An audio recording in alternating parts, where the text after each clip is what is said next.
Welcome back, everybody, to another episode of Eagles Latest on Fan Arch. I'm your host, Blake McQueary. And we are fresh off a Monday Night Football win in Lambeau Field in Green Bay. Obviously, the Eagles defeating the Packers 10-7 in what was a pretty underwhelming game to a lot of people. Not a lot of scoring, a very, very low scoring game, as you can see. 0-0 at halftime, which was very shocking to me. But it was a battle of the defenses. Two great defenses going at it. That was obviously the product of that right there. 10-7 is a product of just two great defenses battling.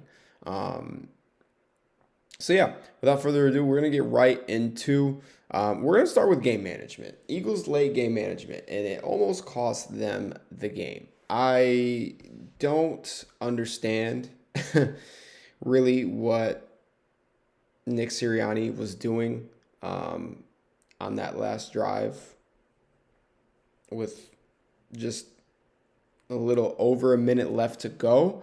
Obviously, the Eagles, they run 3 straight run plays on first, second, and third down to kind of try and chew the clock. Green Bay, I believe, had 2 timeouts left. And then on 4th and 6, they decided to go for it. And the clock, so they started that drive with a little over a minute left. And then they get to that 4th and 6 with about 30 seconds remaining, a little over that. And then go for it on 4th and 6. And they decided to do a deep shot to A.J. Brown. Nick Sirianni kind of explained it. He said, quote, I have a short quote for him, and then I'll kind of add to what he kind of said. But, quote, I stand on that decision, especially being up 3, because if you go up 6, they're still going to need a touchdown. He added within that quote that they were kicking into the wind, he believed. I believe they were kicking into the wind. And that they wanted to try to get closer for a field goal. Obviously, they wanted to try and score a touchdown to put the game away, but they wanted to get closer to kick a field goal, obviously, to go up 6. So that Green Bay would be forced to score a touchdown. But there's 30 seconds remaining. Why not just punt the ball? In that situation, you punt the football. I was watching on my couch last night, and I literally, it couldn't process in my brain the decision of going for it on 4th and 6 with 30 seconds remaining when you have the game won, and Green Bay would be backed up into their own 20-yard line. I just don't understand it. The Eagles, they literally have an analytics department that literally tells you why you should be punting in that situation. There is no there's no situation, there's no reasonable explanation on earth to go for it on 4th and 6 in that situation after the offensive performance that you just put up and against a defense like Green Bay's. I understand you want to obviously go up 6, put the game away, whatever the case may be. No. You literally could have lost the game on that play. Going for it on 4th and 6, you could have lost the game. An interception could have been thrown on that deep shot to A.J. Brown. A fumble could have happened, like it happened earlier in the game on the first drive. Like, you don't go for it in that situation. There is no reason to go for it on that situation. That right there, I'm having a hard time just talking about it because it's like I don't understand it. I don't understand it at all. I don't. I really don't. And obviously, we're going to get into Kevin Patullo in a little bit, but this team most importantly, Kevin Patullo, Jalen Hurts, they stress the importance of protecting the football, taking care of the football, not turning over the football. And yet, you're going for on a 4th and 6 with 30 seconds remaining, and you're up by 3 points. The other team has no timeouts.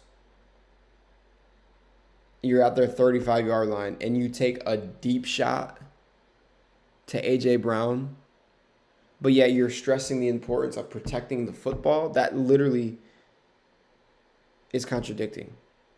That is a contradicting decision call right there. Like, I don't understand that at all. I don't. And I'm not gonna get into the play breakdown, the decision, because we're gonna get into that in a little bit. But bottom line, that was the absolute wrong call, and that could have been literally the deciding factor on a 7-2 or a 6-3 team. And your place in the NFC. So, moving on. Defensive line. Let's talk about something that's exciting. The defensive line.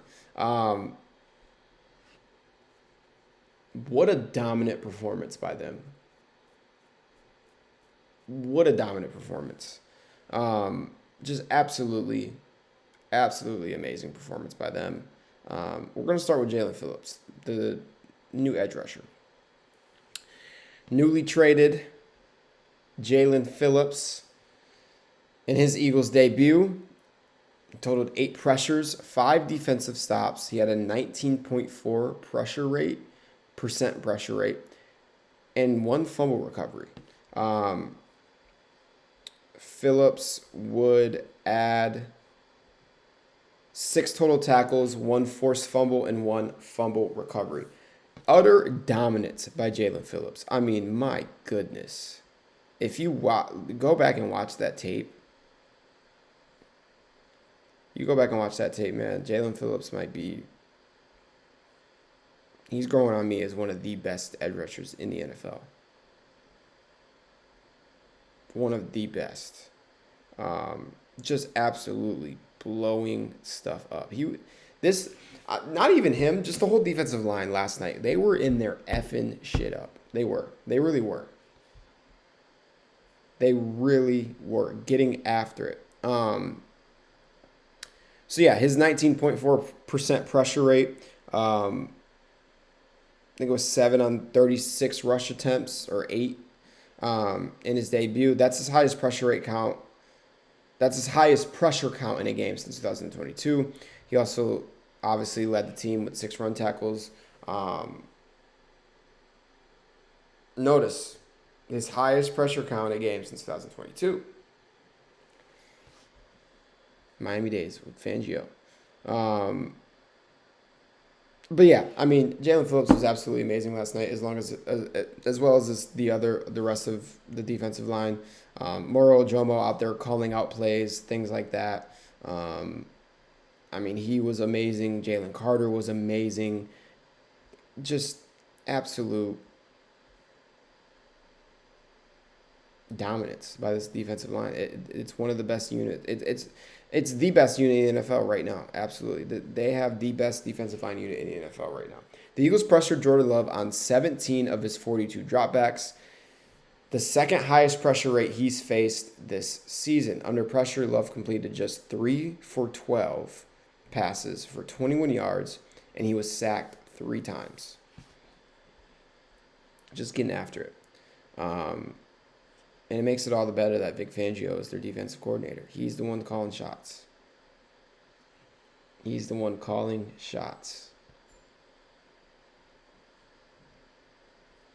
So, yeah, Moro Ojomo sniffing out a 4th and 1 before it's even a play call.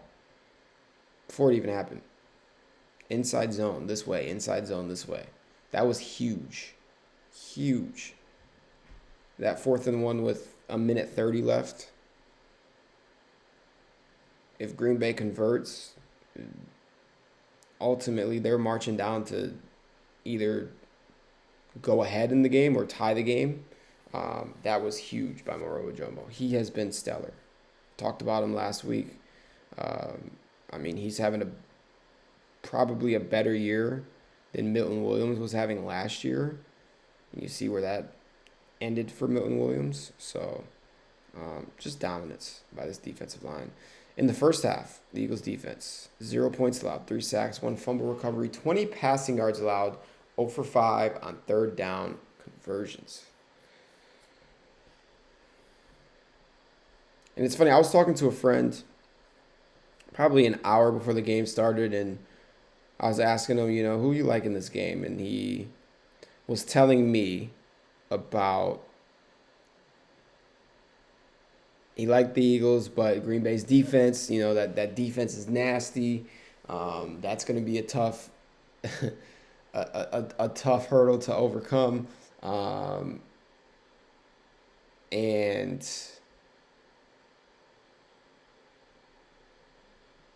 I told him the difference is I said, yes, of course, Green Bay's defense is nasty, but Philadelphia's defense is also nasty.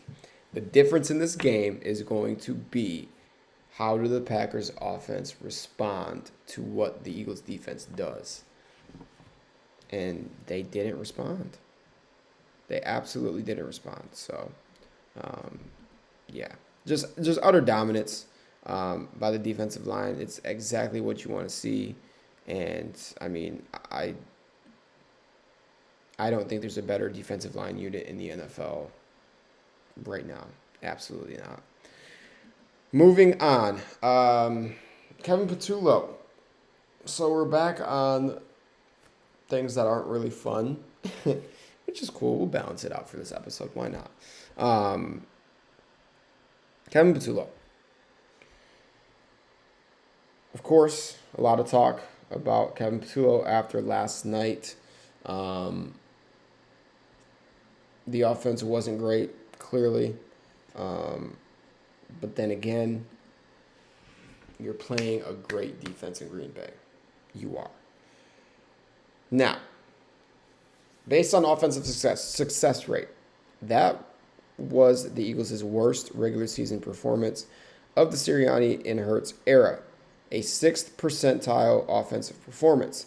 The only game that was worse was the playoff loss to the Bucs after the 2023 season. So that was, bad. Very bad. Not good. Now, a lot of people obviously discussing, Kevin Patullo should be fired, Kevin Patullo sucks, things like that, blah, blah, blah. I'm going to come to the aid of Kevin Patullo a little bit here. I'm not going to fully do it, but I'm going to give him the benefit of the doubt. Green Bay's defense is great. They really are. That is a very hard unit to go and score 20-plus, 30-plus points on. Dallas did it. I give all props to Dallas for doing that. Early in the year, you can argue, but still, they hung 40 points on that defense, which is amazing.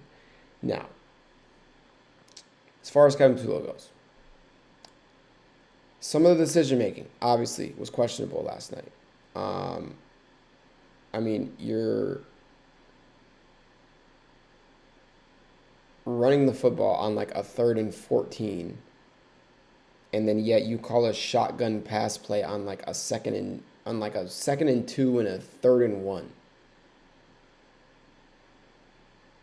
That's even more contradicting than, and we go back to what I just talked about with the late game situation play call, the deep shot to A.J. Brown, wanting to protect the football, and then you do that on a 4th and 6 with 30 seconds left, and you have the game won.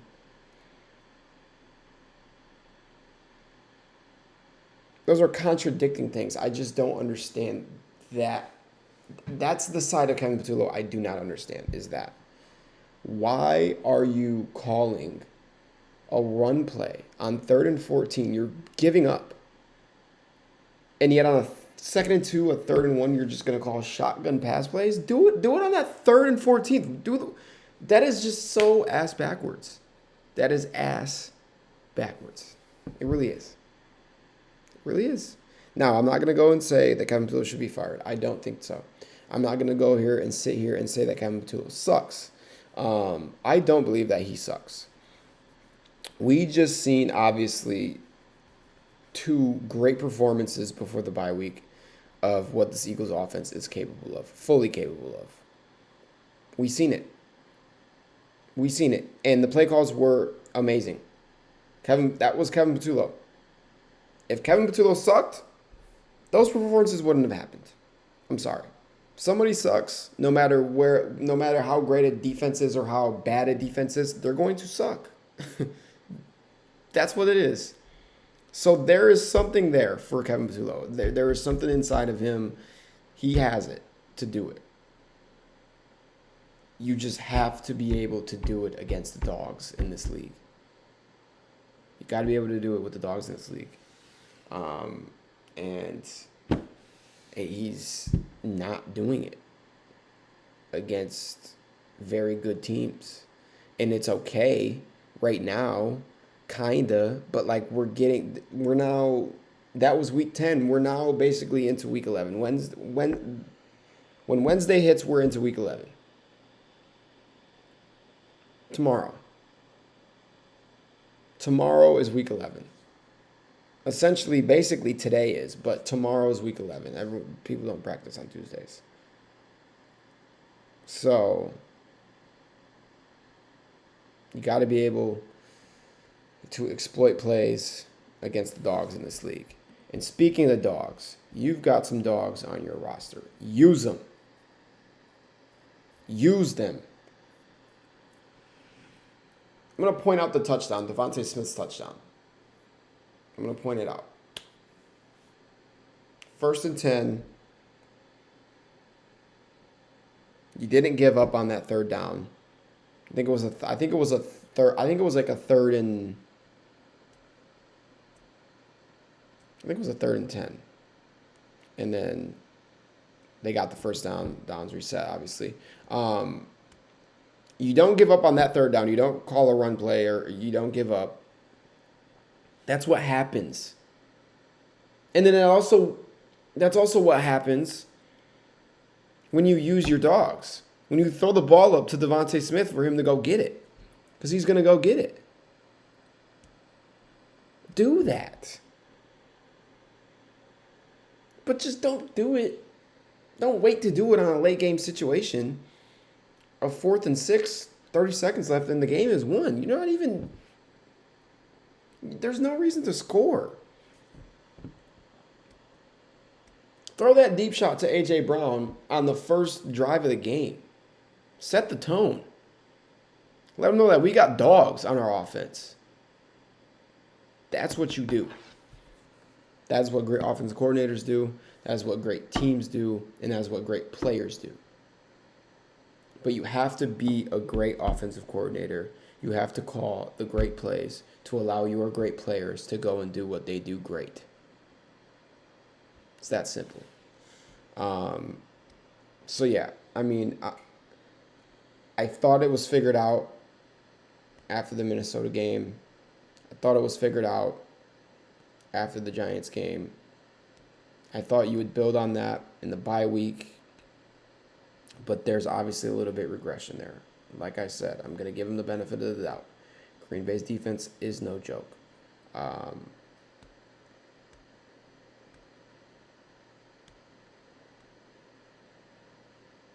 It's just the inconsistencies.